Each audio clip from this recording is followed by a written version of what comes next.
Good morning, good afternoon, good evening. Hello and welcome to another edition of The Big Picture. This is episode 21. Yes, episode 21 of The Big Picture. My name is John Allen Namu. I'm just in one. What? I was trying to remember if it's 21 and if we've said 22. Yeah, it is It's 22. 22, yeah. Oh, it's 22, right, Felix? So why didn't you correct anyway? Yeah. So that's why I was telling you. No, you said 20. You said 22 with your chest. I'm just in one. Tom? I'm Tom Mukwana. Yeah, and today on the show, we are discussing the finance bill. Obviously, it's June, and this is an important month, not just for Kenya, but for East Africa. All East African economies are going to be presenting their finance bills this month. And to do justice to this discussion, we have someone in here who can cut through the fiscal fog. He's one of Africa's sharpest business minds, reporting from Nairobi to Davos, from Bangui to Beijing, from Karioko to what's another place with a K? Shanghai. Shanghai, that number K, my guy. Connected, man. Wait. Okay, but anyway, yeah, Rama. Spoiling my alliteration here. Rama Nyang, journalist with CGTN, Bloomberg, all-around good guy, and he's been on our screens, in our ears for now well over a decade, right? Over a decade now. It's going to 2 decades almost. Aye. Karibu. Anyway, it's rarefied there, you know. When you reach there, you'll understand the vibes here. Anyway, You guys lose count. You stop counting after. You stop counting. After 10, man, I've been away 2 weeks. Like the Madarao in here is so thick. Anyway, so Ram, we'll form a union. Yes, Millennials United. Yeah, exactly. Millennials United. Rama Nyang, thank you and welcome to The Big Picture. Asante sana. Rama, this is an interesting month for us, obviously. Not just for the ordinary, what would have been in past years, a month in which business journalists take the front and analyze the finance bill, analyze what the economy looks like, and what it's going to look like. Obviously, last year's added some important significance and context to what's happening this year, right? And I'm sure you've had a chance to look at the finance bill, 2025, 2026, the budget estimates, etc. And the first question I have isn't so much one of economics, but one of, I guess, taking the political temperatures of the country. Does it to you look like this finance bill is more about balancing a difficult economy to balance, or about reconciliation with a public that very, very loudly told the government that they don't like what was presented last year? I would say it's neither. It's the way Parliament and the Finance Ministry have tried to present this finance bill. Initially was, this is a reconciliatory bill. We're not raising any new taxes, right? That's all. It's the one line that the Finance Minister, John Badi, keeps going back to. We're not raising taxes, not raising taxes, not raising taxes. And in one sense, you could say, well, yeah, that sort of tracks with the numbers because it's not raising the absolute headline rates on certain things. So, for example, we're not seeing another tax hike on an increase in the top rates of personal tax on corporate income taxes, right? So, in that sense, yes. But the fundamental problem is this finance bill continues down what, strictly speaking, is it's a pretty dangerous path that we've been on for the last decade, where we know that we don't have access to pools of cheap capital that we can just borrow from, which is basically what Henry Rotich did in the first Jubilee term. Yeah. And we also do not have, what makes it even worse now is we've spent the last 10, 12, 13 years decimating the private sector, impeding the ability of companies to grow, to hire people, to invest. And the pool of disposable income that we all have as Kenyans has shrunk dramatically. And the way we would talk about it on the desk is to say, well, if you look at the data in terms of real wages, so essentially you take whatever your income is on average, because Kerry has this data across agriculture, manufacturing, anyone in formal employment, because we all file our returns, right? You take all of that data on how much you were paid in a year, add it all up, then you average it out. And you essentially adjust that for the effect of inflation, right? And then you arrive at what you'll hear is the real wage, right? So that basically measures what the actual purchasing power of your 1,000 bob note is. And the reality is, if you look at what has happened in the last 5 years, 2020, 21, 22, 23, 24, that's 5 straight years in which our disposable income has contracted, right? Every single year. So we're poorer now than we were, say, in 2018 or even 2018, if you want to go back that far, which is deeply problematic. Now, in that sort of environment, if Tom has a smaller pool of income available and I'm raising his taxes, and it is a sensitive one here, Tom, because now he's going to start asking me for a raise. Yes. And let's use a general term like but that's exactly what is going to happen, Yes. right? Because that dynamic is it's exactly what is playing out in millions and millions of companies, right? SMEs, larger firms across this country. Not just this year, it's played out last year, it's played out in 2023. So for us to continue on that same path of saying, well, you know, let's keep taxes where they are, we're going to tinker at the margins, and I'm sure we'll go into details on that later. That's not productive, in my view. I don't think we are decisively saying, you know what, we're on the wrong course, we need to change. Course correct. Yeah, we need to course correct. Actually, on that, because you touch at something that's very close to my heart. I look at Africa Uncensored both as, you know, a social enterprise in a sense because of the kind of work that we do here, but also there's a bottom line that I'm faced with looking at every month, every few weeks, etc. And you're right.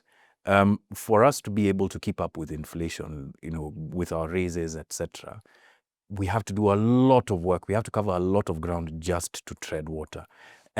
And it gets me asking the question constantly, like, what is William Ruto's priority, like economic priority for this country? And can you divine from what his finance bills over the past 3 years have been, especially now this one, what William Ruto's priority is for coming years and for businesses like Africa Uncensored, smaller businesses, because as you said, SMEs are the ones that are going to be hardest hit by this finance bill. Can you just say the answers? Yes. I think his entire priority is for us to be poorer, and he's doing well. It's so magical. Like we have Justin. less money. Justin, this is why I didn't ask you. I was coming to you. I had special questions for you, but Okay. but you know what? Given that's true, I feel like all of us are feeling it, and maybe something that we can discuss also a little later is how this finance bill, as I've read it, it feels different from last year's in that last year's felt personal, of course, because of the kind of taxes that were being applied, felt like they applied to me personally. Exactly. This feels less so, but in a very nefarious way. And this is not to lose a question that I was asking you about his priorities, but just to make this point, it feels less so in this way. If you attack the businesses that are supposed to be generating income, like the small burgeoning businesses that are really the heartbeat of this economy, then what are you really saying? It still is an attack on the individual, just from perhaps a different direction. So we'll talk about that. But Rama, yeah, can you really tell what, if there is one, what direction William Ruto's government wants Kenya to go in based on the finance bills that have been presented, and especially this one? William Ruto, based on a combination of two things. So based on a combination of the tax policies he puts forward and the sort of spending habits that we see from his government, and not just the one he's running now, even if you go all the way back to Jubilee 1, Jubilee 2. Yeah. William Ruto, talks about how there's an element of hypocrisy in all of the policies that come out, because the government will speak about how we want to empower the private sector. We want the private sector to take the lead on X, Y, Z. But at the same time, he imposes policies that make it more difficult for that private sector to grow, for businesses to hire, for businesses to have certainty around tax policy. And that certainty problem is one of the big ones that we often hear about. You speak to FK, you speak to the Kenyan Association of Manufacturers, you have one set of tax policies this year, that changes to something else the next year. That doesn't help. So for example, I remember last year, one of the things we were arguing about was the state wanted to raise taxes on, electronic equipment that we'll be using for production purposes, cameras, mics, etc. If you say you're the Silicon Savannah, right, and you want to make this a hub for production, why are you raising taxes, right? Then you can look at other things where, he hosts a whole climate summit in Nairobi, right? And he says, we really are focused on trying to make sure that it's easier for people to move around in a much cleaner way, right? But then he says all these lovely things on camera. Then you stop and ask yourself, okay, but if you and I today go into the market and we say we have a budget of, I don't know, 2 million bob, you want to buy a car. Do you have an incentive to go for an electric vehicle in this market today within that envelope? Because the reality is that most of us, if you're buying vehicles, you're going to be in that, sub 2 million-ish level. I think you're asking a very, very almost elitist question in this way. I'd ask it, do you even have an incentive to buy a token these days for electricity? Because half of that is it's gone. It's just tax. Well, anyway, I'm joking though. But also, it's important that you brought that up because it's a lot of double speak. Yes. Because the same EVs that you've mentioned are in the finance bill, right? There's some VAT that's slapped on it. Correct me if I'm wrong. There is something such as that. And at the same time, you see the same government saying that and this is something that we'll get into a bit later, supporting SMEs and small businesses. People can self-employ. And one of the biggest employers you'll see these days is it's taxis, sorry. So folks who are doing the cab business, that's a huge population these days. Yeah. But then now you have this document from KRA that is increasing the taxes that these folks are going to pay to acquire these vehicles in the first place. That's a good place to start, Tom, actually. And I'm going to throw this to you, and then Justine and I will chime in. Current retail selling price recommendations from the Kenya Revenue Authority. Yeah. I think last updated in 2019, and now we have some recommendations. I watched there's that YouTube video that Barack sent us. Yes. I've also watched a few other things about the CRSP, and it's insane. Mtua Probox is paying almost double the tax that he would pay last year on the same vehicle, essentially. And these are 2018 models. You're not even talking about the newer models. So you're taking to the outer limit of the age of the vehicles, that bracket that we have. You're taking it to the outer limit, and still that's where the taxes are difficult, right? That's so true. So Rama, if you were in charge of KRA and someone brought you this CRSP, and you wanted to be a more pro-people taxman, if there is such a thing, what would you do with that CRSP? And bin it. To start with. Take the whole thing, junk it. Yeah. Because, to sort of go back to your original question, what exactly is it that this government, this administration wants to achieve with the spending plans they have, the finance bills that they're putting forward? It's literally just a case of trying to trap as much capital as they can in the hands of government, as opposed to leaving it where it's a hell of a lot more productive in the hands of citizens. And we can see that through 1,000,001 different policy examples. You want to talk about housing? There's 1,000,001 examples you can talk about there. So William Ruto, when he was speaking, when was it? Yesterday in Homa Bay? He talks about how, and even before that, when he was doing a handover of affordable housing here in Nairobi, he talks about how this is a defining part of his presidency, and this is a big policy achievement for him. Okay. And yet cement production and consumption is down. The number of mortgages in this country is still pretty low, right? Mortgage affordability is a problem. And if you look at how government tends to work, there's a lot of needless, pointless, expensive duplication of programs and services that we as taxpayers often end up paying for. So for example, to use housing as one example, if your stated objective is to say, I want to make it easier for Justine to get into the market, right? Go to a bank or a SACCO and say, hey, guys, I have a quarter acre somewhere. I want to build.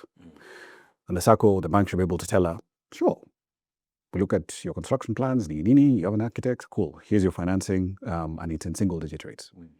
And that has been a long-standing issue. When we were in KTN, million in 1 year ago, kids. Just saying. What? No, there was no need for that right now. Like there was no need to cut that deep. But anyway, Commercial break. Uh-huh. But anyway, back then, if you went to your bank, Yeah. you're looking at a mortgage rate of easily 15, 16, 17%, Yeah. right? So mortgage affordability was a huge problem.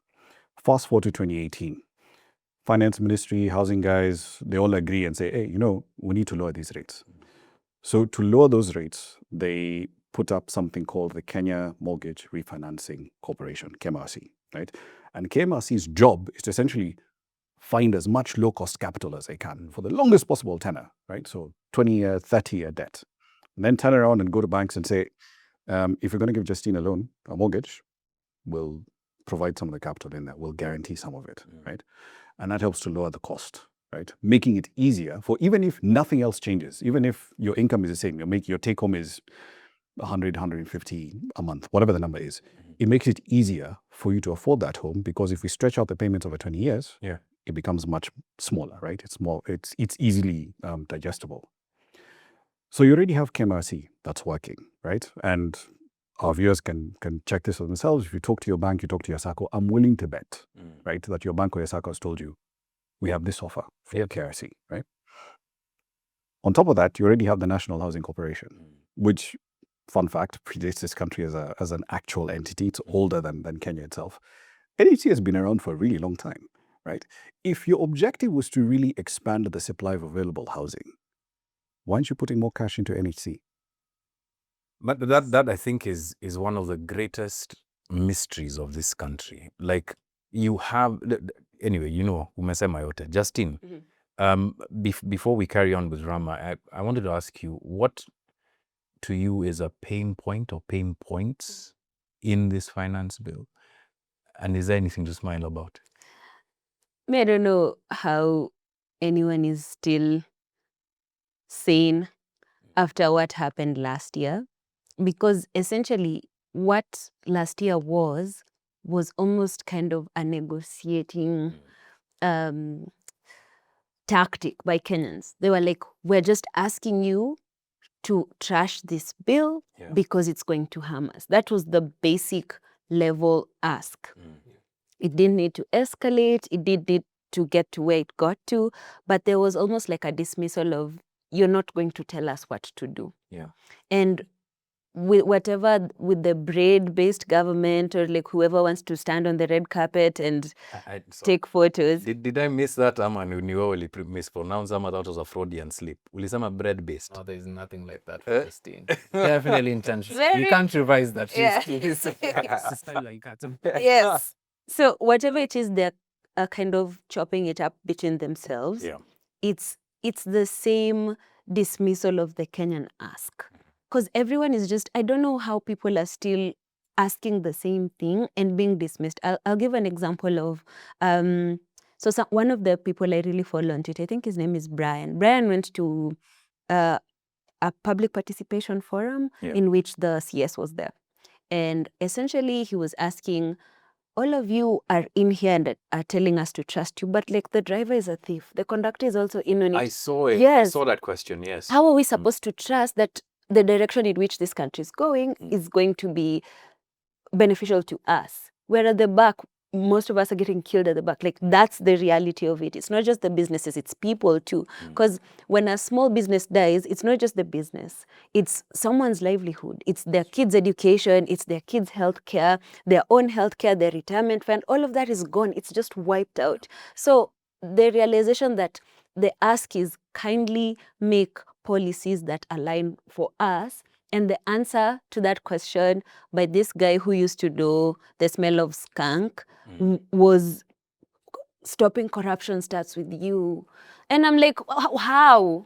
How are you going to stop corruption?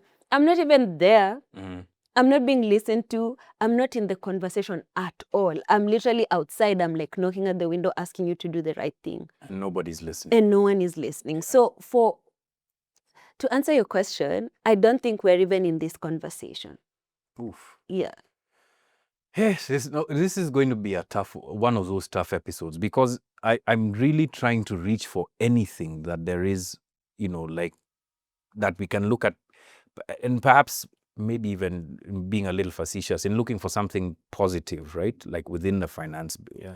And such as I might, I just don't find anything that, it's like it gives with one hand and it takes away. So for instance, you're talking about mortgages, right? So they've extended, I think, tax relief to mortgages for people who are taking mortgages and people who are constructing.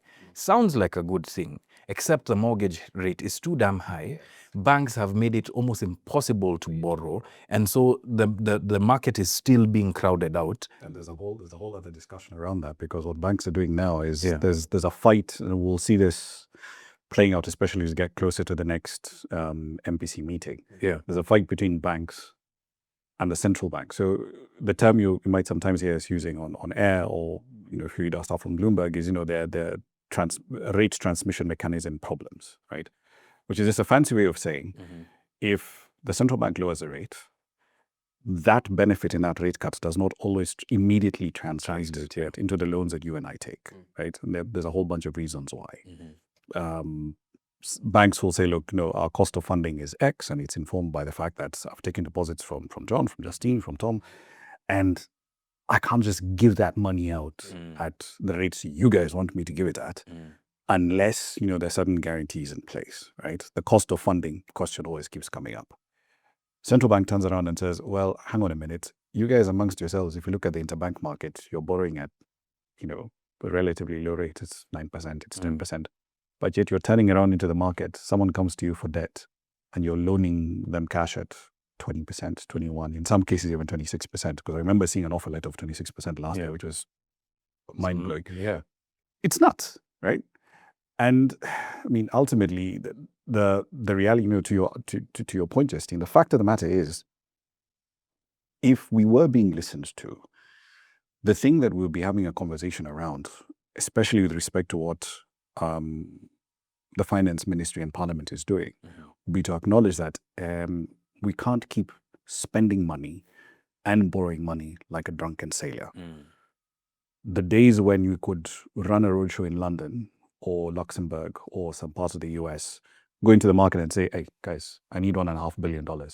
And you'd have multiple offers. Your order book would be like 5 billion in offers, and you could literally cherry pick the sort of rates that you want. Yeah. Those days are done. And unfortunately, what you would ideally see is a situation where the national government, for example, their total spending for the next fiscal year is around 2.5 trillion. Ideally, you'd see a serious effort to say, you know what, we can't be spending 2.5 trillion shillings, right, that we don't have. We need to be chopping this budget down to 1.8, 1.7, which in and of itself is a painful process, right? Because there's a lot of waste, there's a lot of corruption, which is what those guys are talking about. Yeah. But there's a lot of what else they call, the term you'll hear is structural rigidity in the budget. So what that essentially means is, when I'm making my budget for the next, say, 2-3 years, there's certain things I've already baked in that I know I have to spend money on for that period. Wages, I need to pay your salary, I need to plan, your pension is coming up, etc. Debt. I've borrowed XYZ from Tom, I need to pay him back in 3 years' time, 4 years' time, whatever the case is. So there's a lot of those fixed expenses, interest, debt service, wages, overheads, and maintenance, that if you wanted to really cut them, it's going to be difficult, right? So the interest bit of it is complicated, but you can sort of work your way around it. The other bits would entail a politician admitting the very basic truth that you need to downsize the state, right? Because I cannot have 50 people on payroll, yet they're literally doing the work that can be done by like 5 guys. Or 200 advisors. Like, people who've been hired randomly. And isn't it, I don't know if I should call it strange anymore, but for sake of argument, isn't it strange that John Buddy, who was on the other side not too long ago, like in not just living memory, but recent memory, talking about the very things that we're talking about today, that profligacy in terms of the way the state spends, corruption, waste, having these huge budgets that nobody knows that how they're going to fund them. Like it's almost like magical or wishful thinking. Now becoming the defender of yet another, turn in this in this budget cycle saying the very same things. Tom, you looked at you've been looking at the finance bill now since 2023 to 2025 now. To you, like, what's even a question that I should ask here? Like, actually, let me keep on Justine's train of thought. If we were being listened to, what are the things, the priorities for you that we should be looking at in terms of our budget? Look, Kenyans last year are making so much noise. I'm repeat the most basic budget item, the vote for travel. Kenyans are making so much noise about it last year. So much that the president had to halt travels for a few months. Yeah. But then the controller of budget comes back and says that 1 billion is being spent every month on travels. In a country which has hospitals that are underfunded, the education system is in shambles, people are struggling to just get by, and we're spending 1 billion on travels every month. Now, if you think about that, it's a thing that Kenyans have been making noise for the longest time, but it keeps showing up the same way. Yeah. And then you have the budget committee chairperson, Mr. Atandi, saying that for you to downsize the expenditure on the president's renovations, it'll mean having a filthy presidential office. Yes. It just tells you to what lengths the government and its stooges would go to defend the bad decisions. These are things that people have been making noise about forever. Yeah. I know that we've done an entire article on travel expenditure, but 1 year down the line, 2 years down the line, we still have it being an issue.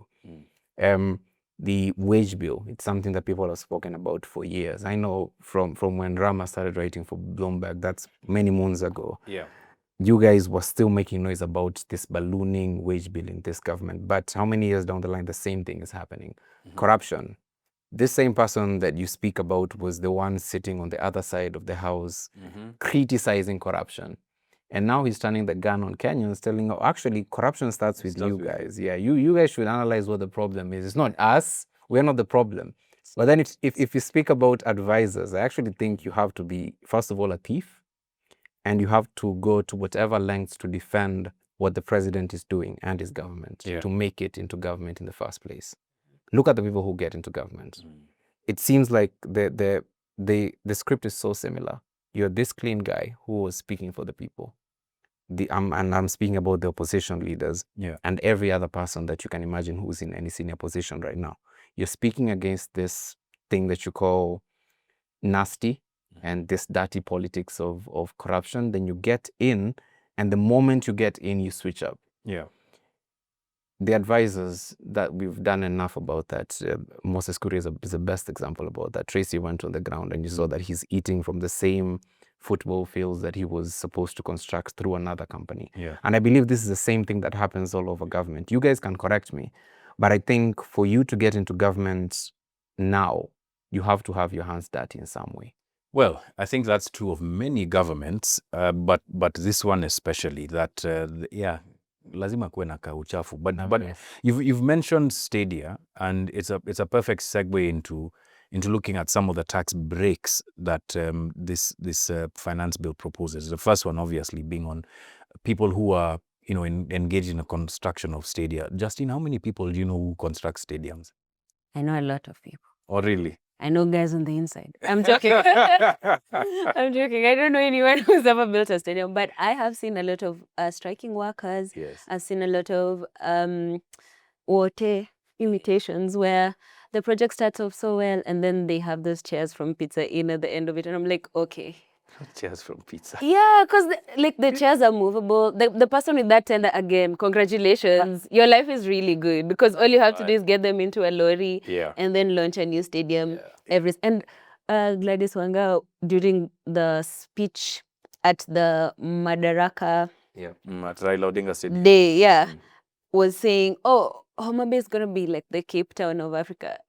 Nah, man. You're not going to be anything. There's no roads, bro. Like, what are you talking about? And I want to have faith in you. Yeah. But you people are not giving us any reason. Like, you had your constituents sleeping at the stadium from, like, in the middle of the night. Yeah. All the way to sit through your speeches. And for what? Mm. Those people are unemployed. What Cape Town is that? Like, what is the point of mirroring other countries? Actually, you can't be like Cape Town because Cape Town has a big That's unemployment what I was problem. about. That So, was what I was about to say. I was like, you know, Yeah. they didn't say which part of Cape. yes, it could be like It the might be like segregated Alexandra area. or somewhere anywhere there are Yes. problems, the townships or Cape Flats. Yes. No, but Rama, look, these tax breaks that are being proposed, I found that one on sports stadia rather strange in this way, yeah?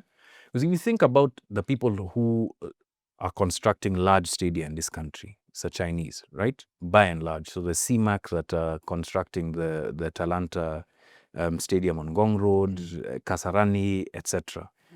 If memory serves, there were tax breaks on some of the inputs that they had a couple of years back, right?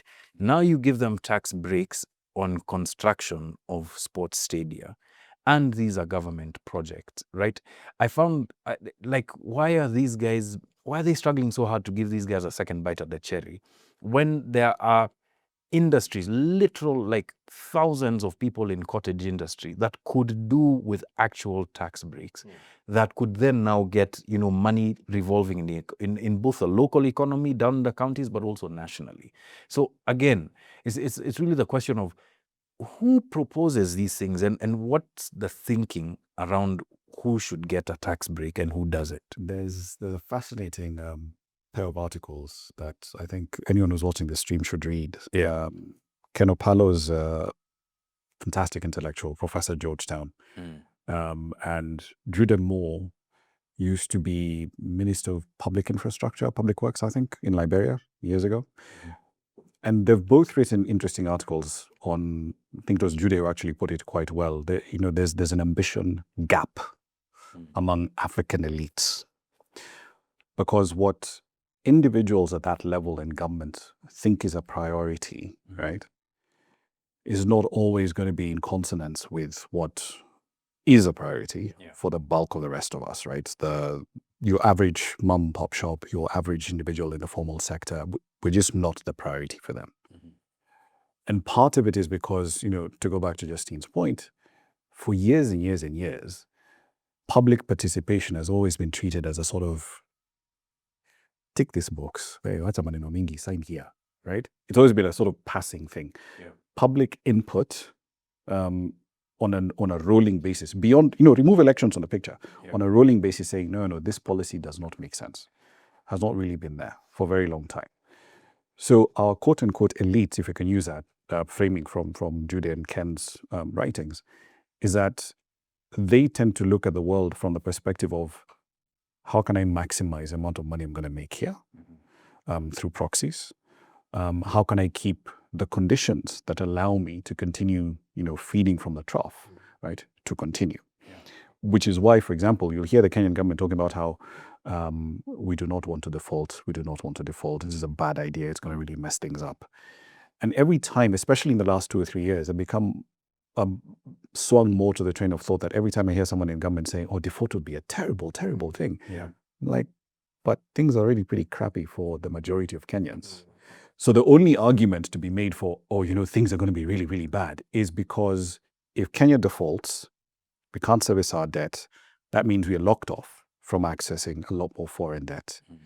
And we then have to go cold turkey on spending, and you really dramatically have to downsize the amount of spending. And if you're spending a lot less, then I've got a much smaller incentive or much smaller opportunity to then say, see our budget, make it on my advisor. Then I'm going to add Justine on top of that, and I'm going to put Nam over there.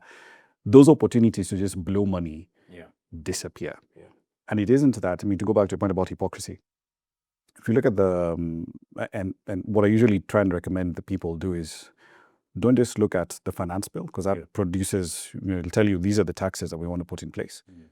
Look at that with the budget books. And I know they can be a bit difficult to read. You know, it's massive, like 1,000-page documents. But don't worry, Justine is a big fan of was it Lord of the Rings? If you can hack Lord of the Rings, you can hack these. You're not a Lord of the Rings, Nani? I am. Yes. For the sake of For the sake of the conversation, me, I knew I've always, anyway, so meaning that you can read those budget books. And anyway, But one of the things you should always look at is what exactly are you spending money on? Because for us to arrive at that, say for the number like I threw out earlier, right? Government says on a national budget consolidated basis, right? So ministries, constitutional offices, blah, blah, blah. Yeah. We want to spend 2.5 trillion shillings. They have to itemize that and say we're spending this much on this much on wages and salaries, this much on airtime, this much on transport, all that jazz. Yeah. Now, if you look at the 2024 spending plan, this was before around May, June, right? When we were running up to the protest. Yeah.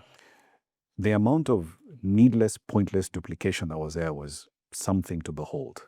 So leave alone the fact that we're allocating, 500 million shillings to the office of the First Lady, 500 million shillings to the office of the Second Lady. Nothing against them personally, but let's be frank here. I can spend 1 billion shillings way more efficiently on other things. It can go into healthcare. It can go into road construction. It can go into education because there's schools out here that needs textbooks. I mean, kids, there's no rational reason to be spending that kind of money on the office of a spouse or someone we elected when there are kids in Turkana or Marsabit or Garissa or Nyeri who are learning under a tree. True. Right? You can't justify that. But then if you dig deep into things like the budget for and this was last year's plan before the protests, if you look at the spending plan for the deputy president's office, and you actually ask, okay, so what exactly are these guys spending money on? There were lines in there where they were saying, we're spending money on alcohol abuse programs. Now, anyone who understands the way the Kenyan government works would ask, hang on a minute, why is Gachagwa's office doing Nakada's work. Bingo, right? Needless duplication. Yeah. And there's a lot of that layered in across government.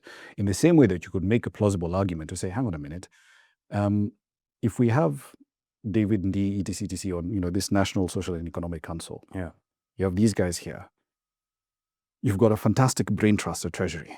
And I know it's slightly contradictory because here we are talking about the quality of policy being kind of there, but the individuals in Treasury who are really smart, right? They do some interesting work. The people in there with graduate degrees and doctorates who could probably do a better job, right? Why do we have this planning function in Treasury? You then have the National Social and Economic Council, and then you have KIPRA, right? The Kenya Institute of Public Policy and Research, who also do fantastic work. Yeah. At some point, it's not like we just have money to spend.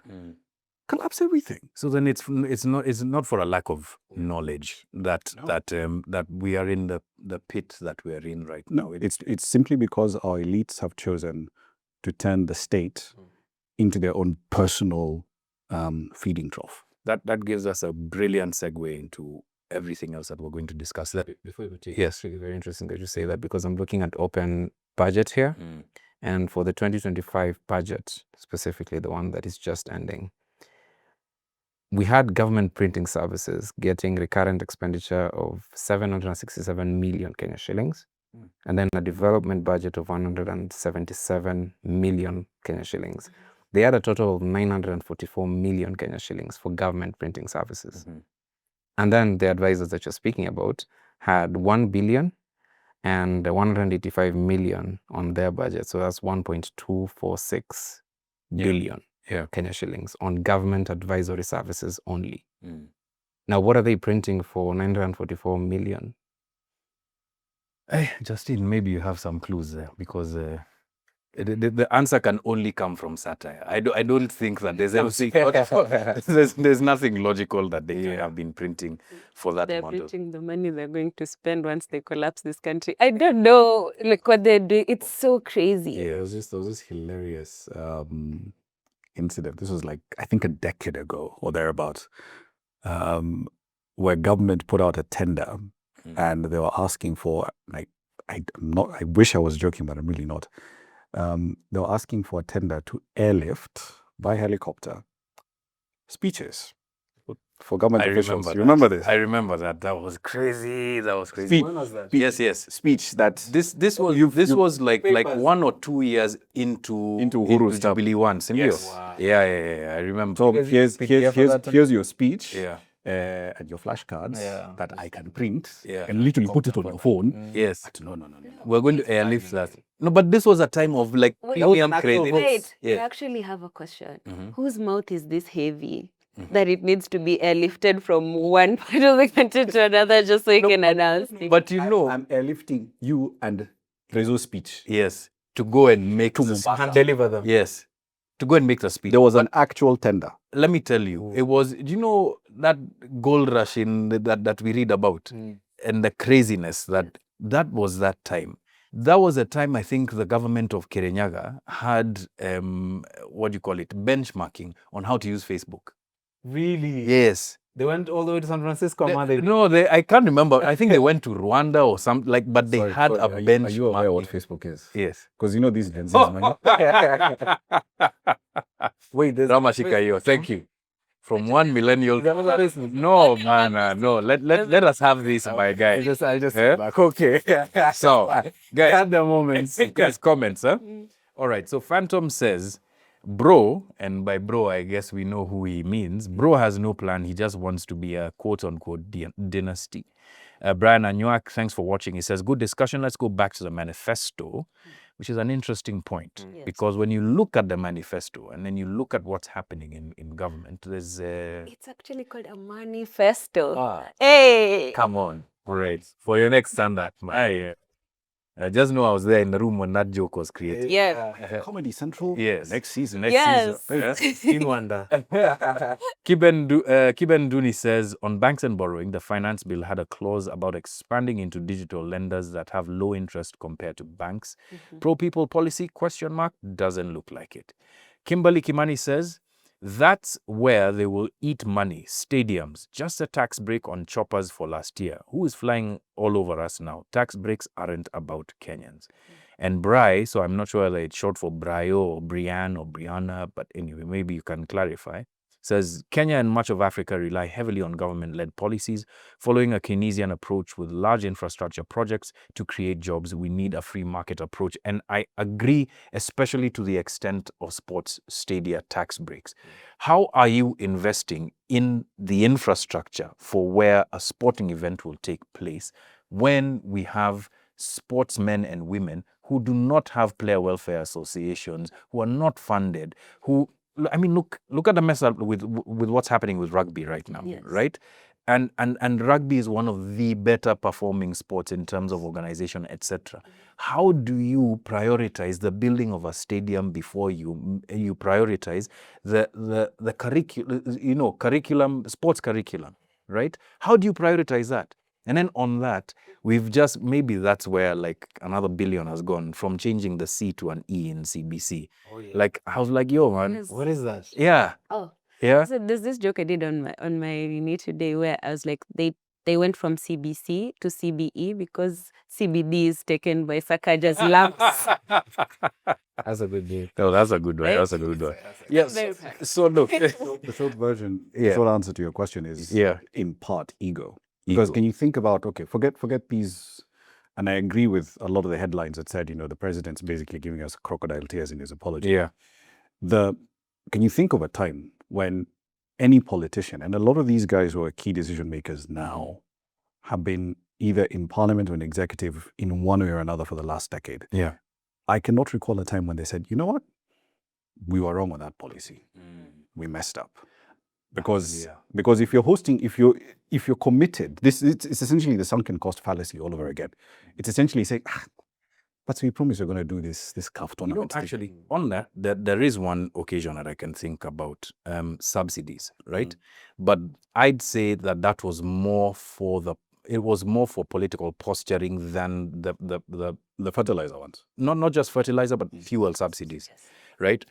It was more for political posturing than rescuing the economy, because you scrap subsidies on the one hand, right, and then say that you're going to fix the fuel economy with G2G, etc. It does settle down a little bit, and then you say you're not going to borrow, and then right now we're what, 803 billion shillings in the hole this year. Right? Over the past, is it 9 months or something? Yeah, it's 9 months. Right? So it's not, yes, I mean, it's true. They never say that they're wrong. Only if the other side is the one that's committing the atrocity or making the mistake. Hey man. Utangoja bro. That Si was- tunangoja laptops. Ya wasoi, unangoja gas. My friend I tutazeeka think bana. like there's a button of like the Yeah. promises. It went from like in 6 months' time, the stadium in Wote, and then we'll give you laptops, and then the button went to the cooking gas, and Yeah. someone else is gonna find something The thing, New. the way Yeah. this government works is it's a crude way of describing it, but it's essentially government by Instagram. Because it's almost like the policies by Instagram. Yeah, because the argument is Yeah. I'm going to go for policies or policy decisions that I can say, hey, you know, I launched this, I launched that, I launched this, I launched that. But if you actually ask, is there any durable, meaningful change in welfare for people, right? To use income as the most basic metric. Are you better off? Do you have more money in your pocket today than you did 5 years ago? The answer decisively, based on this data, is no, right? Yeah. So clearly, the policies that they're putting in place, absolutely not working. And that subsidy problem is still with us in more than one way. Because if we look at the breakdown for fuel prices, can't remember the exact one for last month, but there have been times earlier this year where they've said, oh, you know, we're still stabilizing fuel prices. Yeah. And we know from past experience that there have been instances where governments looked at, you know, that fuel stabilization component of fuel pricing, which has now turned into this gigantic money pit that collects tens of billions of shillings every year. And they thought, this money can do other things. So, for example, there have been times when that cash has gone into funding the nuclear regulatory board. There are times when it's gone to paying off Chinese debt on taking to build the SGR and run Kenya Railways. And Kenya Railways is a huge fiscal risk for us that I think doesn't get enough attention. Because this is a one company. Remember the time when KQ made losses of like 22.8 billion? I was 22 or 2021, forgetting which exact year. And there was a huge amount of criticism. You guys, how are you losing this kind of money? Does anyone want to have a guess at how much money Kenya Railways has lost in the last 2 fiscal years? I'm guessing it's in the high tens of billions, because I remember there was a time that I was looking at Kenya Railways books, and with a view of it being one of the guarantors for the loans that we were taking. But how are you the guarantor for a loan that we are taking when you're insolvent? Like that's the thing. Like hauna pesa, and then now you're coming to say ni mimi nitasimama on behalf of Kenyans. Yes. Eh, Okay. So Yo, last year, 50.374 billion. wow, I was off by like 40 billion. And 50 points. So in essence, it's the equivalent of, because between UON and Moi University, well, let's use UON. UON posted a deficit of about 1 billion shillings in 2023. Yeah. So in essence, it's like 50 50 UONs. Damn. And it gets better. So remember, that's 50 billion in fiscal 23-24. Yeah. Right? The year before that, Wait, that was one. That was 1 school year. year before that, 33.6 billion. So in essence, 83.6. so we've torched, just through Kenya Railways, we have torched the better part of 80 billion shillings. And if you look at their revenue side, 2023, they managed to get around 37 or so billion. The year after, it actually dropped to like 23 billion. But they're spending, so essentially for every 1 shilling they can bring in revenue, they have about 2 or 3 shillings in expenditure. And you know, Rama, the dissonance is just ridiculous. And that's such a good example, because how do you have a loss-making parastatal being funded every year, and then you limit you limit carryover tax for loss-making companies to 5 years, right? When the break-even period for different companies is different periods. And if you're running a railway, Yeah. your break-even period, for this project alone, Yeah. this is going to be, 10, 20 years plus, right? Exactly. And we all paying for it in 2 ways, because we still have to service Chinese debt, right, from the Exim Bank of China, Yeah. and still provide subsidies to keep Kenya Railways operating, right? So you're getting whacked in like 3 different directions. Guys, we need to move on to the next topic. I know there's still VAT that we needed to discuss, but I think that one's kind of like a straight shot. I want us to move to some of the more social underpinnings of why we are where we are. And to start with an example from Friday, right, where Rose Njeri Arrest, while attending a function, I think that was being under the auspices of, it was at the Baraza Media Lab, but I think there was another organization that was running it. Was a training, gets arrested in the middle of the afternoon, right? People asking why. Of course, the DCI don't say anything. It later emerges that she is being arrested and being held. And I believe up until this moment, Tom, I don't know whether you have any updates on this. I would check. Right? Up until this moment, at least given the information that I had before we began the show, still being held on that specific premise. And I'm trying to understand, okay, she's still being held. So is it under the Computer and Cyber Crimes Act, under the missing, what is she being charged with? Because that epitomizes what public participation is supposed to look like. Yes. People are supposed to make it easier for other members or other citizens in the country to participate in the governance of their country. And Justine, I know you did a video on this, and I have to say, it not only was it, I don't want to call it disappointing, because we've been disappointed so much. I was exhausted I was like, now, this poor young girl, right, probably has never had a run-in with the state, spending an entire weekend having her mother come to Pangani to come and demand her release. Like, what were your thoughts when you saw Rose being arrested and held? Again, just to echo what you said, it's exhausting. Yeah. And I think it's a deliberate tactic to stop people from asking the government what they're doing, why do you care so much what we do with your money? That's kind of the energy they're giving. Yeah. And everyday people have no jobs. They have no income. As Rama said, income for people has shrunk. Businesses are closing down. People have questions. They're like, what is going to happen to me now? What is going to happen to me in the future? Because I can barely afford the things I was able to afford, and I'm paying so many taxes. Yeah. So those are the questions that are leading people to take the measure to publicly participate in these forums in whatever way they can. Yeah. And there's a document by the Parliament of Kenya that actually encourages creative and innovative ways to publicly participate. So which means this is actually protected by the law. And this is something we spoke with Tom, I think last week, about how every single time Kenyans are finding ways to do the right thing, they're beaten down, they're punished for it, you're made to feel like you're doing something wrong.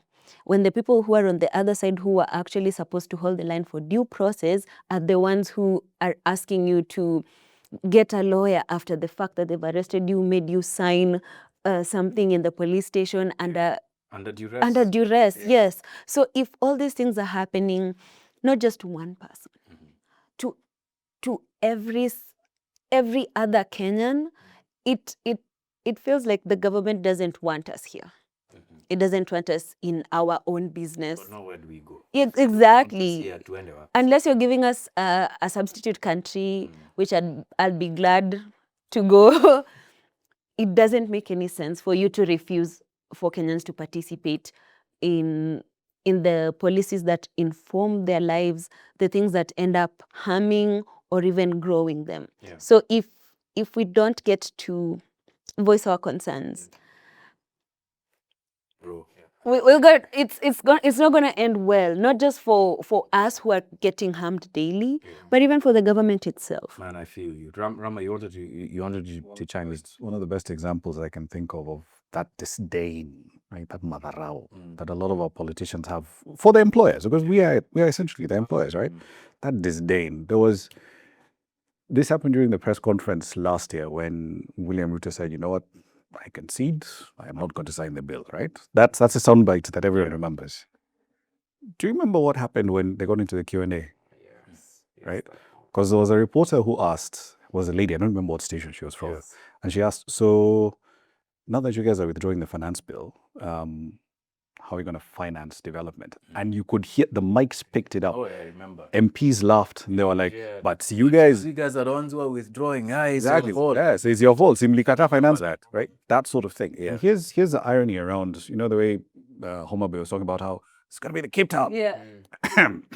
Okay, let's see. County Executive of Homa Bay last year got a qualified opinion, which, by the way, in public terms, that's a horrible thing. It's like it's worse than getting a D grade. It's a D grade, and then your class teacher is like, see me and bring your parents. And bring your parents. Yes. Sakaja was so proud that they got a qualified. He was like, A we qualified qualified, and was for the avoidance That's of not doubt. what it means. No, for the avoidance of doubt, a qualified opinion is a horrible thing. Yeah. Okay. Now, a couple of things. Among other things, and this goes back to the argument we're making about there's just so much waste in government. So every time they say, oh, we can't really cut government, there's a lot of cut public expenditure, there's a lot of rigidity. Here's one reason why they can. So if you look at, for example, Homa Bay government alone, statement of receipts and payments reflects the compensation of employees of 4.2 billion shillings, right? But that includes personal allowances paid as part of a salary of nearly 130 million shillings. And a lot of that was paid to 58 officers in the month of June 2024 as non-practicing allowances. That's a new one. I'm not sure what that is. I have no idea. Non-practicing allowances. But, and this is the best part, they will tell you, accountability and security starts with you. Yeah. Did the management of Homa Bay County actually deliver any evidence to support what they're spending on? No. This is from the Auditor General's report. Management did not provide supporting documents to confirm staff eligibility for the allowances. So effectively, I'm paying Tom an allowance that he doesn't even qualify for. Never mind the fact that allowance in the first place should not have been there. And there's a whole bunch of other things. It's the economic pain we're talking about. It also shows up in pay slips. So for example, again, just Homa Bay, county, this is on the county executive side. Yeah. If you're running payroll for a company, the basic rule is, if say, for example, I know if I'm HR, right, and all employees here, if I know Tom has taken a loan from a SACCO, a bank, your monthly deductions, right, cannot exceed, I think it's more than a third, right, Yep. of your take home, right? This is the county government of Homa Bay. Analysis of the payroll of permanent staff indicated that 831 staff in July 2023, 625 others in December that year, 831 more in March last year, and another 847. So if you put it in the chart, that's just going up like that. Received net salaries that were less than 1/3 of their basic pay. So what are they spending money on? No, it's crazy, and it's that addiction to loans. I remember seeing one MP's pay slip, and his take home was 1,000 bob. This is a person who earns 800. Yes, 1,000 shillings. I think 1,292. I was also doing some back of the envelope maths here. That's crazy. Even my Fuliza is bigger than that. What? Yes. That's I was doing some back of the envelope math to the statement you made about per diems, right? So it was 130 million, and most of this for 54 officers, right? So on average, per month, each officer was taking in per diem about 44,500 shillings, right? So, maybe I'm being conspiratorial here, but maybe this is why the tax exemption for per diems has gone up from 2,000 bob in this budget to 10,000 bob. Probably not going to get taxed for that Exactly. next year. Exactly. And think about it. The government is the biggest employer. And by virtue of that, government employees would be the biggest drawers of per diems to be able to go and do their things, right? So if you're not taxing, and a lot of government employees subsist on per diems, especially mid-level employees. Yes. They don't touch their salaries. It's only on per diem. So who are you serving by doing this, right?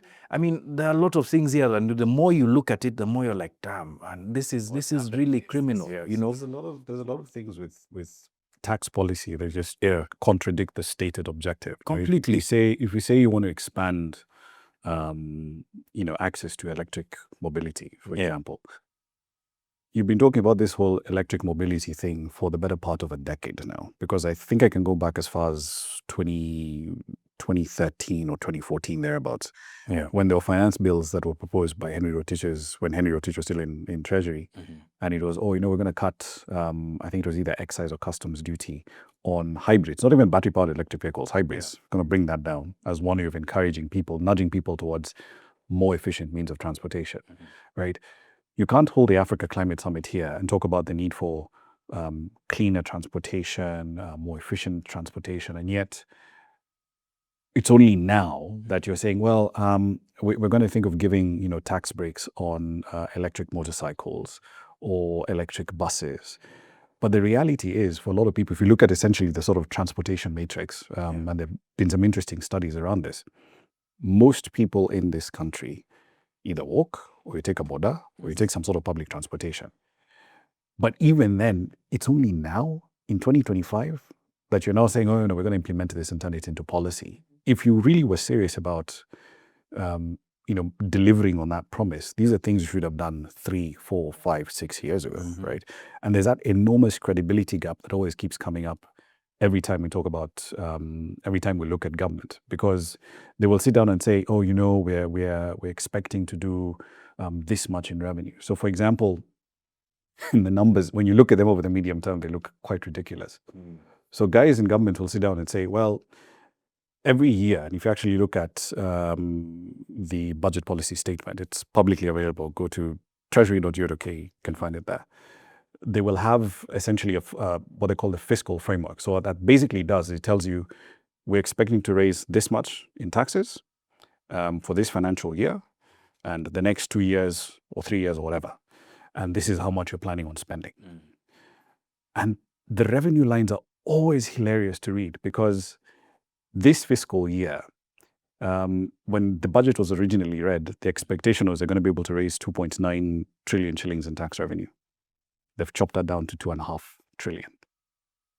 Yeah, and even that I'm willing to put money on, they're going to miss.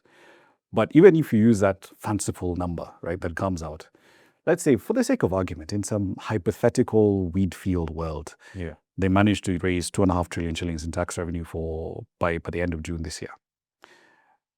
The expectation, if you look at their forecasts, they're expecting to be able to raise just over 4 trillion shillings in tax revenue by June 2029. So in essence, what they're saying is, between now and June 2029, we're going to be able to raise tax revenues by 50%. And any of us who are either employed, or you're in business, or you're trying to find work, your question is going to be, if you're going to have a 50% jump over 5 years, you need to be able to see serious growth in the job markets now. Companies need to be able to expand, hire people. We need to be seeing a ton of capital investment coming in, both from within and outside the country. These 3 things are not happening.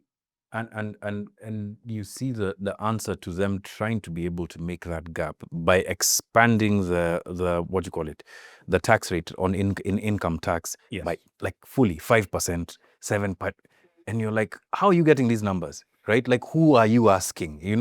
Like, man, I felt like just sending Peter, our finance guy, there and just telling him, angalia nini payroll yetu. I mean, surely, like, how are we going to justify these jumps? But even that is the way the Kenyan government, the way policy works. It sort of treats businesses, and as a business owner, you know this. It sort of treats businesses like you're guilty until proven innocent. Exactly. Right? Which makes absolutely no sense. So, for example, there are instances where KRA will probably send you an agency notice and be like, hey, by the way, you defaulted on income taxes, personal income taxes, you didn't pay in I don't know which year. Now, as an employee, you're going to be like, hang on a minute, I don't give you my check for personal income tax myself. My employer does. If the records are coming in from the employer and the payments are coming in from the employer, why are you sending that penalty notice to the employee and then saying, when don't I pay?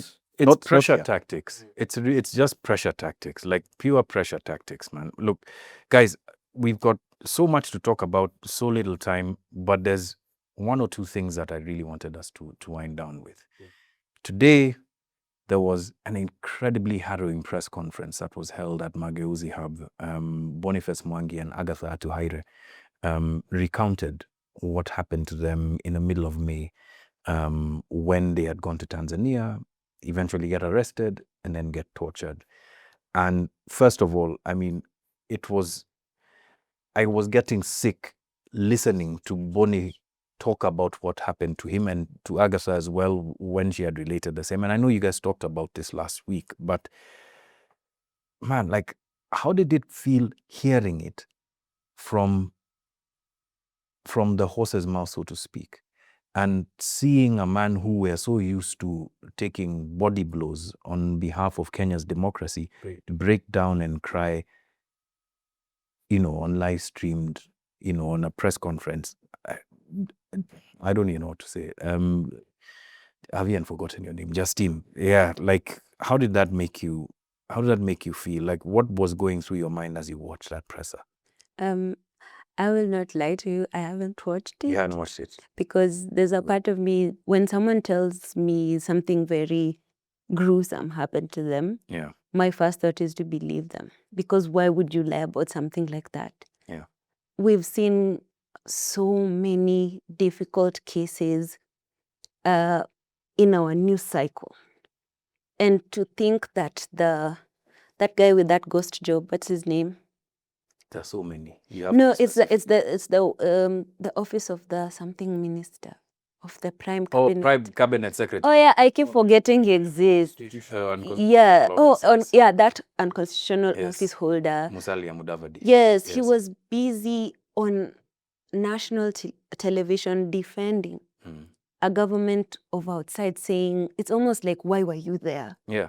You should have, like, it's You very... also had like Samson Cherargei saying Yes. the same, Farouk Kibet saying the Yes. same. It's a talking point. It's exactly. Yeah. For them, they're like, stick it to these guys. And I'd say it, Yeah. I would understand the structural rigidity of Sudi not being able to read. I would understand that. Yeah, I love how you threw that in. Anyway, carry on. I would understand, like, that's someone who you have to walk through understanding things. But for a lot of these other people, you have no excuse. Yeah.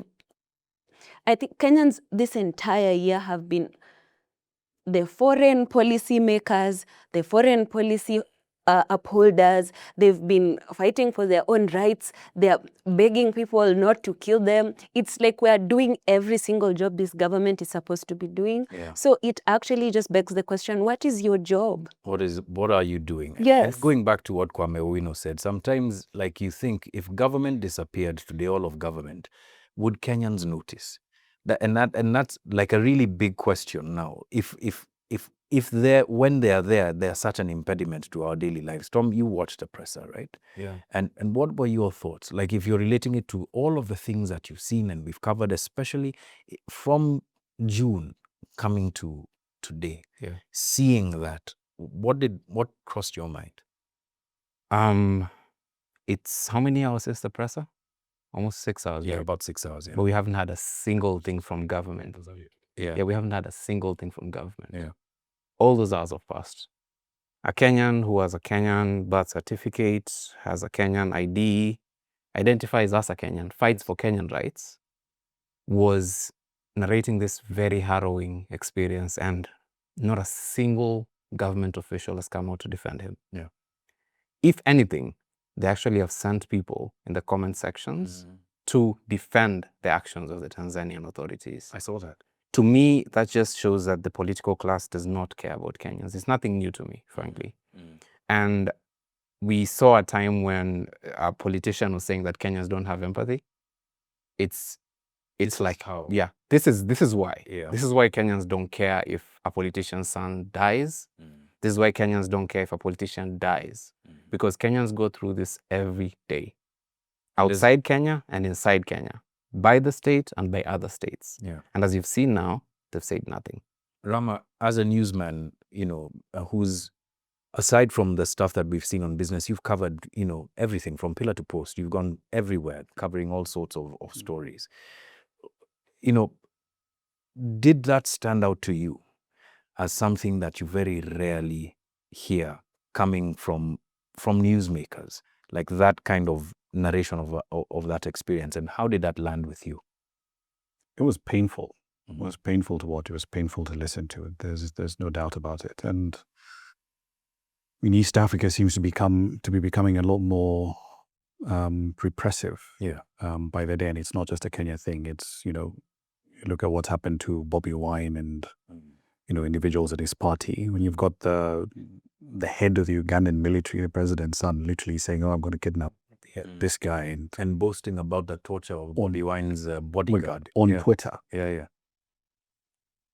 And it isn't that the Kenyan government does not know that this is a sort of neighborhood we have. I mean, if you have Kizza Besigye being arrested here, that sort of thing would not happen unless there was tacit approval from authorities here. And on balance, it looks like the violence and intimidation is the point, at least from the perspective of politicians, because for them, it's trying to sort of swing the pendulum back in know your place, right? Yeah. For you speak to politicians and, you know, every single time elections come along, it'll be, you know, we are for the people, we're going to do X, Y, Z for you, we're here for you, blah, blah, blah. But the reality is that once the polls are done, people have been elected, the masks fall off. And for them, it comes back to this expectation that you are here to serve me, right? You are here to meet my needs and my wants and my desires, not the other way around. And all this noise that we hear about, oh, I'm going to do X, Y, Z for you, I'm going to do this, that, and the other for you. Yeah. It'll only happen to the extent that, can I set up a shell company to extract value out of the public purse, right, by being a contractor on this specific tender and that specific tender. That's pretty much it. At no point do we actually see a government saying, you know what, this isn't proper. You can't treat our citizens this way, right? And taking a firm line to that end.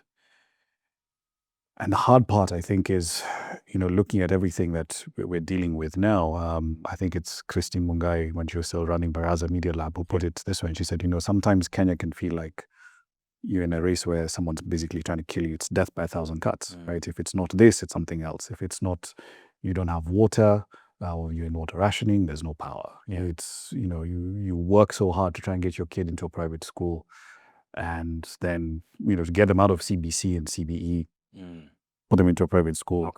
Yeah, doesn't Only work. for them to wake up at 5 a.m. and to get onto a road that's not properly marked And properly lit up. you know, and properly lit, to have an accident. It's true, it does feel like the Hunger Games sometimes, right? And the hard part is trying to sort of see in the Hunger Games, how do you get out of it, right? Yeah. Where's a point of hope? Where's a point of change? And it's a brutal grind. And, you know, we're fortunate to have individuals like, you know, Mwangi out there, you know, taking body blows for us 24/7. But at some point, you know, if he woke up today and said, Yeah. Peace, guys, I'm out. I'm done. Yeah.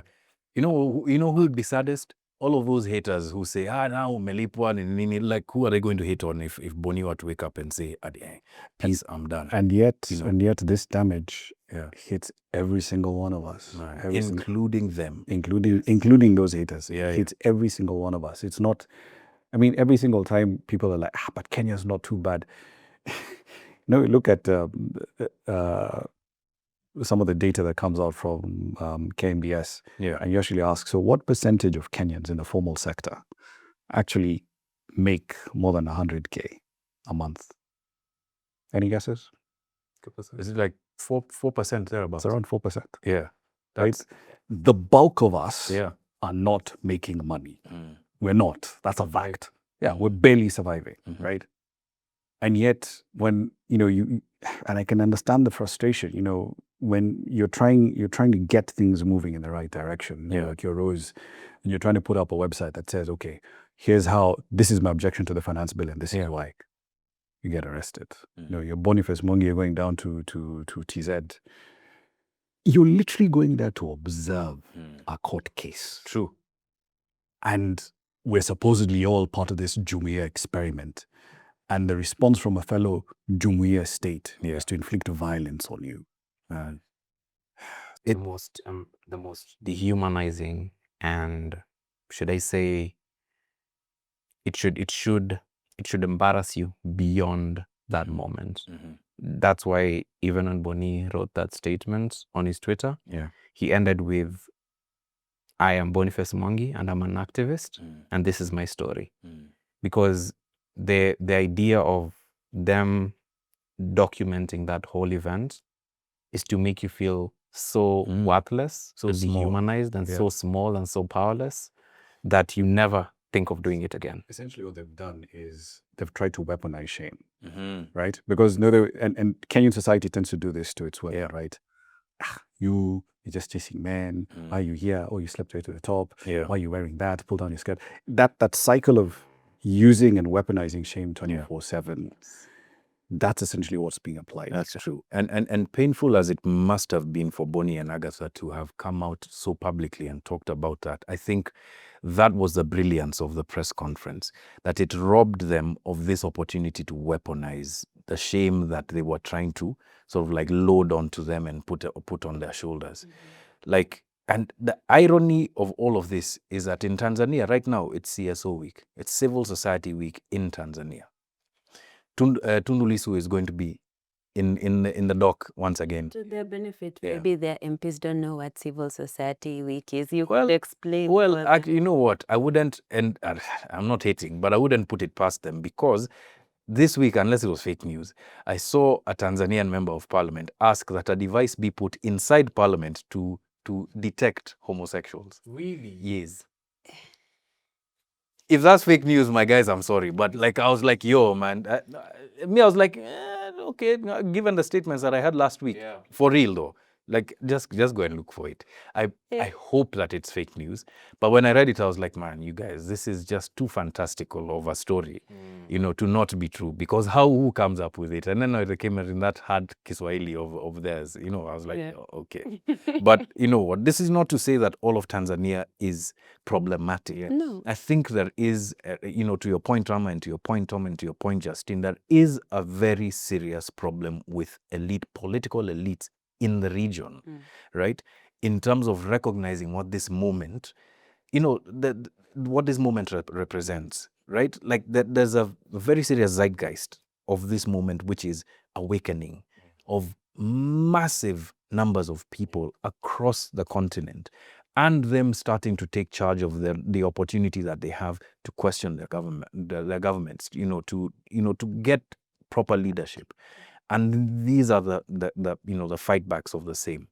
Guys, we have to wind up now, but there's 2 or 3 statements that I'd want for you to get in with. Tom, I know you looked into CRSP quite a bit, and we started at the top of the show talking about it. Maybe just tell our audience a little bit about that, and why we should be paying attention to CRSP. Well, to be frank, I don't own a car, which means I wouldn't know what this document was. Until this thing hit the headline, I didn't know. Yeah. I didn't know. I love how Tom was just like, I'm poor. Let me like just echo what Madim was saying earlier. But to the serious matters, actually, this CRSP that you're speaking about means car. Oh, geez, how did this just? Current retail selling. Yes, current retail selling price of vehicles. Every vehicle that is imported into Kenya or is sold locally, this document and its figures and its percentages are applied on it. Now, the last document of this kind was in 2019, and it was released by KRA. And in 2019, they were revising an earlier version of it. It was meant to change and anchor the cost of each vehicle that is imported or sold locally at a figure. So it means that everyone has a standard tax that they pay for a vehicle whenever they import it. Yeah. But this time it's caused a lot of controversy because in 2019 it wasn't seen through because of a court case that was won by the Car Importers Association of Kenya. CIAK. Now you'd, and Rama, correct me if I'm wrong, but the government plans to raise taxes of around 2.189 trillion shillings. Yeah, give or take. Well, that figure is very iffy because it's the Kenyan government you're dealing with, but they're closing revenue loopholes, like they call them. But this is just a nice way of telling you we're going to raid your pockets and all your bank accounts because you need more money to spend on printing services. But I want you to look at this as something that can have a small effect on you. And this isn't only for middle-class Kenyans, because it isn't true that middle-class Kenyans are the only people who own cars in Kenya. Yeah. I'm looking at this from the lens of taxi drivers. And there's a majority of them. When we leave this place, a good number of us in this room, including the production team, including you, are going to take a cab home.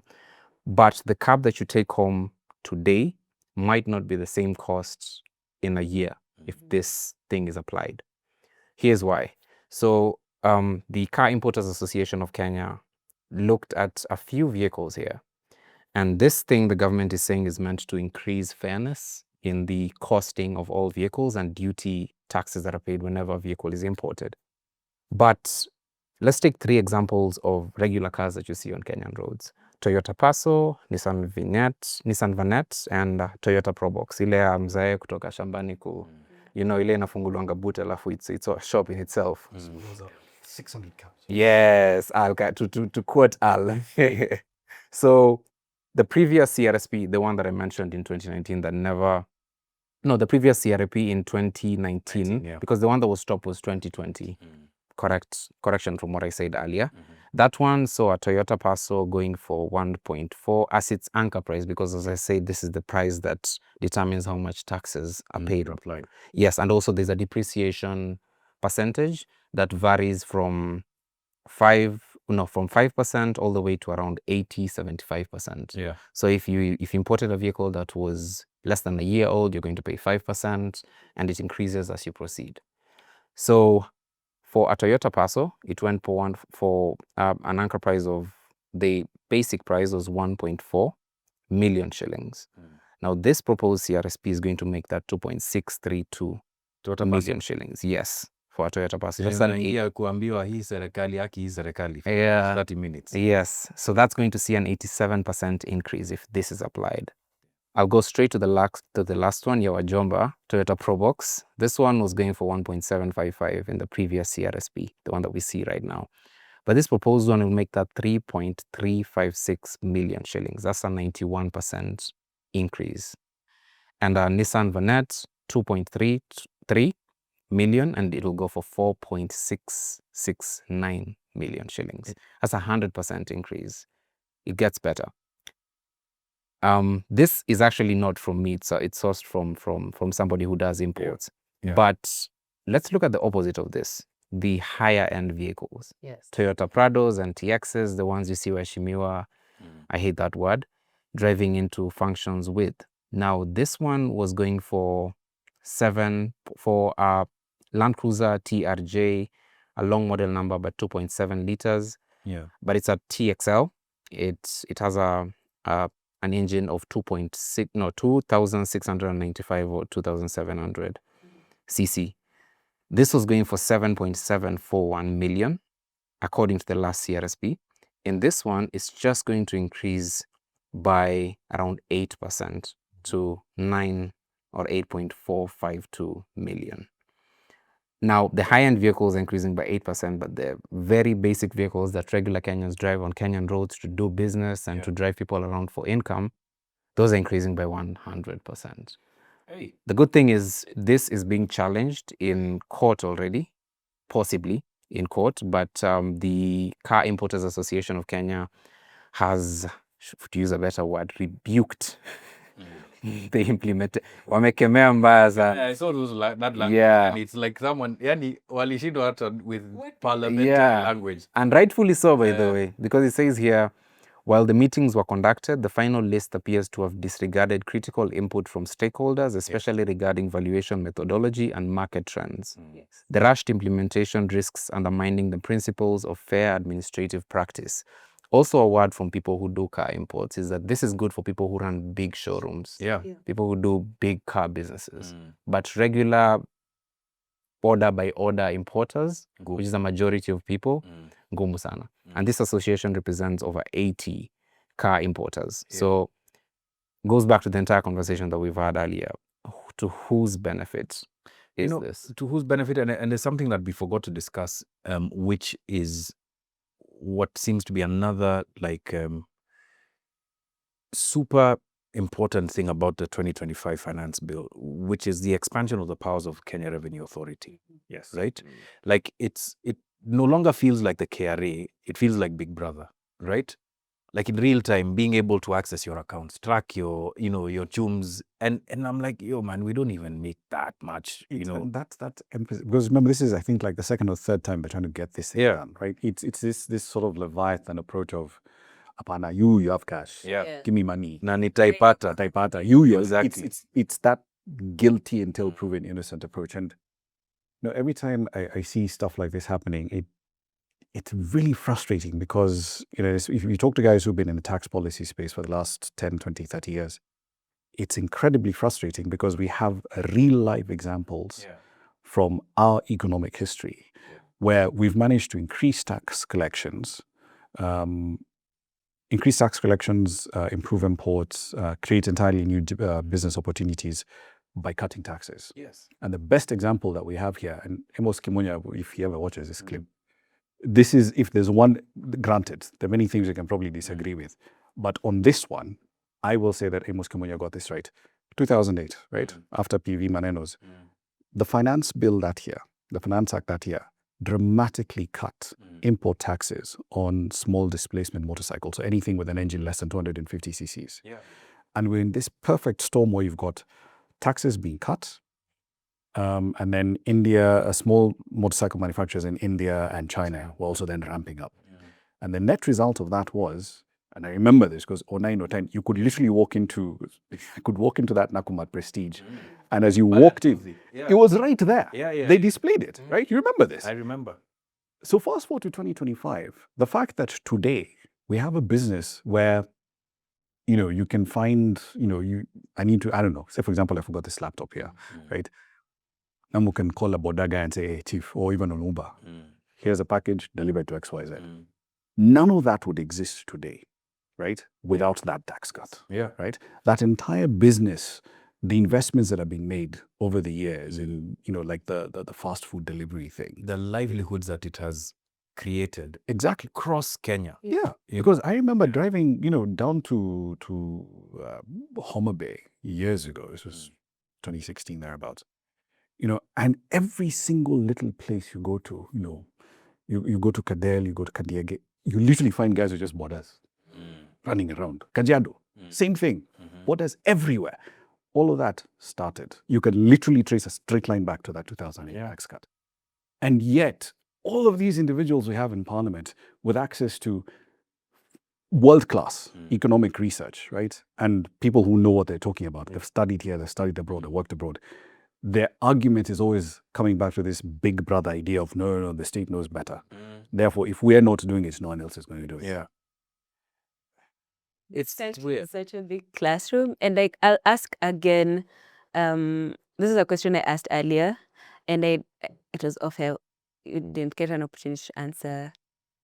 With all these economic policies that are being made with Kenyans like an afterthought, do you think we're going to make it?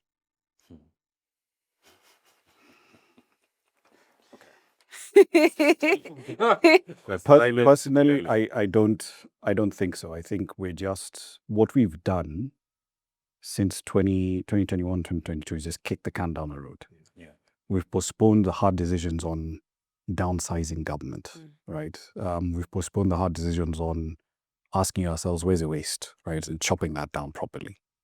We've postponed the hard decisions on looking at our public debt and asking, okay, what are the expensive bits? What can we refinance? We're starting to see some of that happen now. But is it happening at the sort of scale and speed that I think we need? I don't think so, because the refinancing that we've done on our external debt this year only covers like 20-something% of our interest payments, because every single year between now and 2029, we're spending something like 200, somewhere between 200 and 300 billion shillings just on foreign interest, right? Okay, so can the government renegotiate repaying debt and just be we're not giving you money? We can. Then what? It's because you see the tricky part is this. There's partly because we've borrowed so much cash externally, right? We are rated by S&P, Moody's, Fitch, right? And those three credit ratings agencies tend to have a fairly strict definition of what would qualify as a default. So for example, let's say I'm the government of Kenya, borrowed money from all of you, right?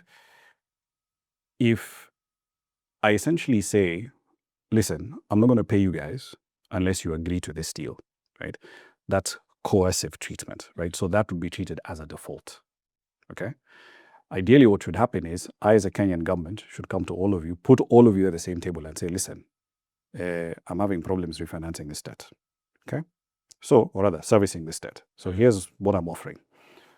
I'll make you whole on the principle, right? If you lent me $1 billion, I'm going to give you $1 billion back, but you're going to have to take a haircut on interest payments, right? So either if I borrowed it, say $1 billion at 10%, Yeah. I'm not going to give you 1.1 billion back. I'm going to give you 1.03 billion, right? Or alternatively, if you're going to get all your cash back, we'll stretch out the maturities, right? So instead of servicing that debt over 10 years, we'll do it over 15, right? And I'll throw in a bunch of sweeteners along the way. These are not impossible things to do. And in some other cases, it's, like for domestic stuff, it's we've done this before. So if you see, say, a bond switch coming up, essentially that's the Central Bank of Kenya coming into the market and saying, I know Justine holds, I don't know, a 5-year bond, Tom has a 3-year bond, you have a 7-year bond. But servicing this one, next 3 years might be a bit tricky. So here's what I'm suggesting. I issue a new bond, 20 years in duration. And then you guys give me your 3-year, your 5-year, 7 years. I give you this 20-year one. Now, what that does on my end is it stretches out the payments, right? Yeah. So there's all sorts of interesting solutions that can be explored. But so far, what government has done is essentially take the easy route. So if you think about the rate cap bill in 2016, what ostensibly Uhuru Kenyatta said when he was signing that bill into law was, I'm doing this because I think it is time for us to bring down the cost of credit for Kenyans. Cost of credit came down. Yeah. Lending did not go up, right? Because banks simply said, okay, sawa, you've made it difficult for us to price our debt. So, we're only going to lend to people who will qualify for that 16% rate. Nyinyi wengine mjipange, right? But here's what he did. Because now banks cannot lend to Tom, to Justine, to Namu. They'll be like, see, we're sitting on all this cash, but it needs to earn a return. Yeah. What are we going to lend it to? Gava. Bingo. So they effectively created this pool of capital that government could then easily tap into, which is why Rotich and Co could afford to run those stupid deficits of like 8-point-something% for a few years before they had to bring them down. Yeah. Roughly the same thing is happening with the housing fund, right? Because if you have the last number I remember seeing was something like 60 or 70 billion shillings just pulled up, right? And that affordable housing kitty. That 60 or 70 billion shillings that ideally should be in our pockets, that you and businesses should all be having the freedom to decide, I'm going to either save this, put into money market fund, reinvest it into the business, give my employees a raise, something of that sort. But it's literally just sitting there, being recycled into treasury bills, right? And the interest benefits from that go straight back into the housing fund. So effectively, they're self-dealing on our cash. Hey, man. Hey, I don't know. I feel like we need an episode 2 for this. Yeah. For this episode, we need an episode for the episode, right? Look, Rama, I'm gonna sort of like leave you to mull over some final thoughts there. But Justine, I know there's something that we've been really thinking about here, and it happened last week. Yep. And I've put my hands in prayer position so that you know what it is that I'm talking about. Yes. Where to Ambie, how you felt about Maombiza last week? Oh, last week was prayer week and apology tour in the East African region, and they held like a national prayer breakfast, which is apparently funded by a bunch of frauds. Yep. Shout out to you guys. Yep. So when they were praying and apologizing, so let's just start with our neighbors in Uganda. So we are very sorry. First to young people as Basuguru. Yes, the guy. He and his wife got together on a podium to apologize to the people of Buganda. So it turns out a couple that dictates together says their apology together. So they were reading their forgiveness statement, and Museveni did not say that part of I take responsibility, which I'm like, I absolutely wouldn't either. After all he had done, I think he was trying to be cautious. So I think he just skipped over that I take responsibility the way he skips over messages, right? Like that. And over here in our economic hellscape, we got the I'm sorry if I made a mistake. if. Apology. I was like, Yeah. if? I was Like, like, saw it, if. I was like, if? I was like, Oh, okay. It's exactly. See, it's a Sini, sorry. Oh yeah, my God. mmejam, eh? And a mistake is when Gachagua held the oath book upside down. That's a mistake. Yeah. Maybe he doesn't know how the flag is placed. Because we've seen it in different occasions where the flag has actually been placed upside down. Yeah. And they were just sitting there like it wasn't a problem. That's probably a mistake. A shoe hitting you when you're in the middle of ukisema sasa nitarashukisha gharama ya. That's a mistake. Yeah. But shooting people who told you to not pass a finance bill and abducting people and then saying, oh, we've disbanded the thing that we did not have in the first place, that's not a mistake. That is lack of accountability. That is putting all our lives in danger. And it's not just the people that were abducted only. It's what's happening to Boni outside the country and no one even cares. It's what is happening to Rose Njeri. And if you allow the dehumanization of one person to happen, it's only a matter of time before it finds you. That you will never escape it. Even if you think you're this close to the government, we've seen people who work in government start saying, oh, they're after me, they're coming for my life. Well, you should have stood up for us when we were telling you this is actually hurting us. Yeah. Because right now we're not surprised because we saw it. True.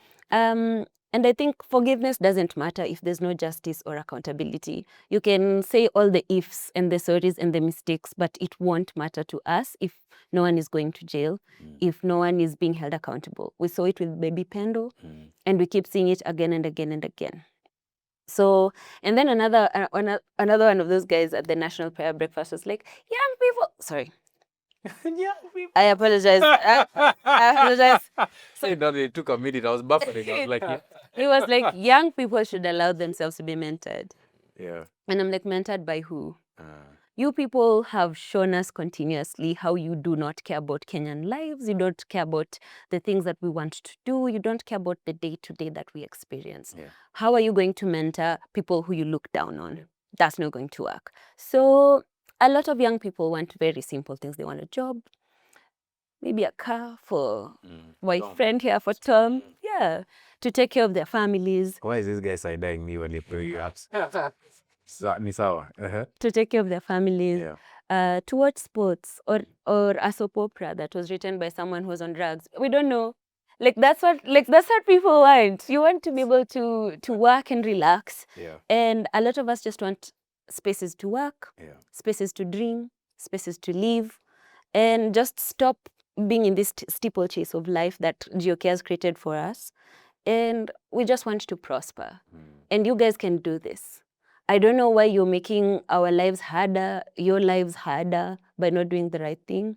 But if there's anything you can do for the duration that you're left in power or whatever it is you think you're doing, just let us prosper. You've hurt us enough. Let us prosper. Yo, good words, man. Anyway, fantastic thoughts. Rama, your final thoughts. I mean, we brought you here to discuss a finance bill, but what's occupying your mind? And in 30 to 40 seconds, can you tell the public about it? Keep tabs on the finance bill, but don't read it in isolation. Keep tabs on that and the Appropriations Act, which basically says, because think about it this way, Appropriations Act says, I will spend the money here. Finance bill is saying, I am going to tinker with the tax code like this in order to raise that money to spend. Those two need to be read together. Yeah. It's going to be rough. It's a grind. It's a marathon. It's not a sprint. Our fiscal problems run deep, and the individuals who would have hoped would have provided a measure of, sane thinking, rational thinking around how to fix these problems. Yeah. So far failed to do so. But nonetheless, keeping quiet will just compound the problems. So however hard it is, however difficult it is still important for us to be engaged. To quote Boniface Mwangi earlier today, he said, we will not be silenced. And I think it is important for all of us as Kenyans to tell our employees, those ones in Parliament, those ones in State House, that we will not be silenced. What a way to end the show. And thank you very much, Rama, for coming through. My final thoughts are slightly different, but I think related to this dumpster fire that we've been calling our country and our existence for the past couple of weeks and months. So I've been observing what's been happening in Gaza, and just how leaders from the West are now falling over themselves to come and say, oh, this is starvation, or this is wrong, etc. And for months, almost over a year, we've been telling them, or they've been told by experts, by doctors, by the Palestinian people themselves, that a genocide is being committed, is perpetrated in Gaza by a regime that seems to want nothing more than to exterminate Palestinians. And my heart goes out to every Palestinian who either has a relative there or who is on the ground there, going through what is a controlled method of starvation. It's completely like it turns the stomach. But if I'm to think about the people of Gaza, I also think about the people of Sudan. And if you're putting Benjamin Netanyahu's regime, solely responsible for what's happening in Gaza, then what responsibility does our government bear for supporting the RSF in a situation where the same thing is happening, right? Where Sudanese people are starving, they're being chased out of their homes, there's an active war that's going on, and evidence is starting to build of Kenya's role in facilitating one side of the conflict. I think for me, this is the closeness that sometimes you live next to evil, that you don't seem to understand or seem to recognize its impact, perhaps because you're too close to it. And I just... Or it just seems very ordinary. Exactly. It seems the normalization of evil. So there's that normalization within government circles.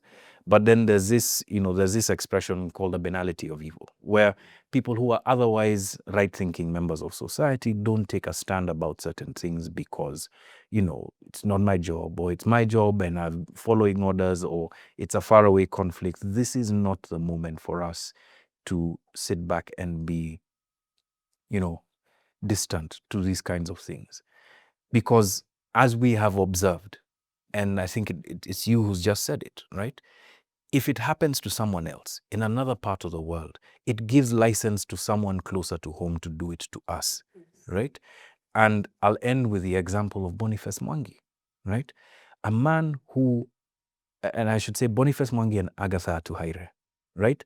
A man and a woman who have stood for the people of Kenya, the people of Uganda, countless times. No matter what you say about their funding or their methods or what have you, they have consistently done something that has not been in their personal interest to do. And for them to have undergone such an ordeal, and for there to be no disgust, no repudiation of what is happening, more than that, not just there being an absence of repudiation, the exact opposite. Sam just sent us a press briefing from the office of the president in Tanzania. I'll just read some of it. It's in Swahili, so please forgive me if it's a mess, right? So the letter is addressed to the Bishop Josephat Gwajima, who had been very critical of the extrajudicial killings, abductions, etc., that have been taking place in Tanzania. Mind you, again, I said this is CSO week, right? And she said that, let's see, katika siku za hivi karibuni kupitia vyombo vya habari na mitandao ya kijamii umeonekana ukiwa katika mimbari ya kanisa ya Glory of Christ, ukitoa mahubiri yenye mwelekeo wa kisiasa na nia ya kuchonganisha serikali ya wananchi. Vitendo hivi ni kinyume cha sheria ya jumuiya sura ya bla bla bla, vinaweza kuhatarisha amani na utulivu nchini. Basically, she is pillaring a member of the cloth for criticizing what is abjectly obvious, that there is a problem in Tanzania and this man's church is about to be closed, right? It is about time that we as citizens really start to think about the nature of our democracies here and the kinds of things that have been happening and the banality of evil that has, swept across the globe and start to say no, right? On the finance bill, we leave you Kenyans to debate it, to think about it. As Rama has said, also look at the appropriations bill and figure out what is best for us. But we shall continue here at the big picture to talk about these kinds of things and to hopefully give you as big a picture of what is going on in the country. Guys, I can't thank you enough for this opportunity to discuss the finance bill and everything that we've discussed. Rama, thank you very much for coming through, especially on short notice, because this is a guy that I picked up the phone on Sato and I was like, yo, man, can you come through? And he was like, when Namu calls, you pick. Umesikia? Then when you have time, sure. Wacha kuni blue tick. Kama Rama anaweza chukua simu sembuse wewe. I will say nothing. If I speak, I'm in trouble. Very good. Don't speak. Yeah. Justine, great to see you after 2 weeks. Yeah, my ego had grown a bit big, needed some deflation. Right? Yes, and I'm staying humble. To the people who are online, 1 or 2 comments have come through. Rama, someone very complimentary of you. Rama is one articulate and learned journalist. Oh, you've responded to him. Okay, sawa. Kumbe you are in the ninis. All right. Sawa. And Phantom says research iko lakini kama parliament imejaa watu hawajasoma. Now in reference obviously to your comments. But this has been a great episode. Hopefully it's helped you understand the ins and outs of the finance bill. Guys, thank you very much for joining us on The Big Picture. We're on every Monday, live on YouTube, live on X. We've been trying TikTok kiasi, but bado hatuja karabati vizuri. Oh, but Tony is doing his thing. Oh yes, of course, with the cut downs and nini. Yeah, so you'll be seeing us wherever you're on your socials. Thank you very much for joining us this evening or this morning from wherever you're watching us. My name is John Alanamu. We'll catch you on the next one. Bye-bye. Na familia kwa nyumba hakuna raha. Mnaweza kuwa raha aje mkiingia na yule mtoto anakuanga na space yake ya kuparticipate, na hiyo space yake ya kuparticipate hakuna.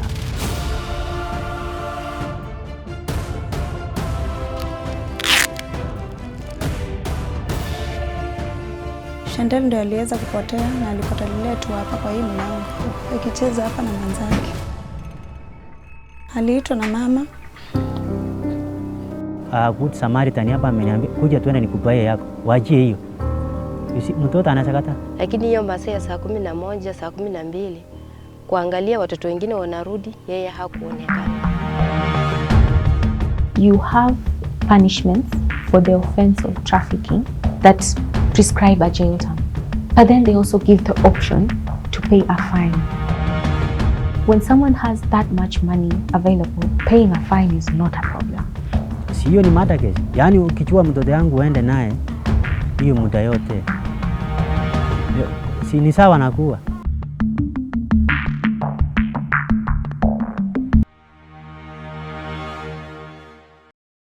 Back then, lending was very strict.